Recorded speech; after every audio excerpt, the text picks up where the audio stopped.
Welcome to ZKTQ India official YouTube channel. Today I am going to explain how to connect the ZKTQ M-Lock with mini AC device and RS485 reader for the access purpose. So for that I am going to explain how to do the connections. You can see here from the ZKTQ M-Lock negative should be connected with the power supply negative and ZKTQ M-Lock positive should be connected with the mini AC device NC. From the mini AC device, COM should be connected with the 12 volt power supply positive. This is how the ZKTQ M-Lock and mini AC device will be connected. Now I am going to explain how to connect the RS485 reader. So for that, from the RS485 reader, negative should be connected with the device RS485B and RS485 positive should be connected with the RS485A in the device.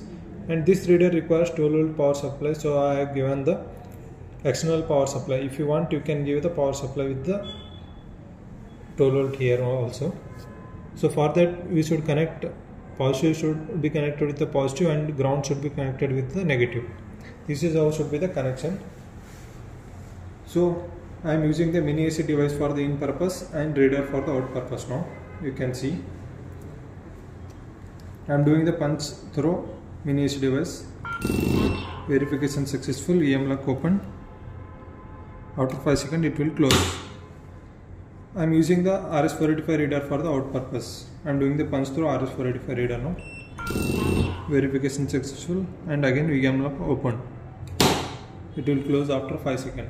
So this is how we will connect the ZKTQ M-Lock, mini AC device and RS485 reader for the access purpose. Thank you.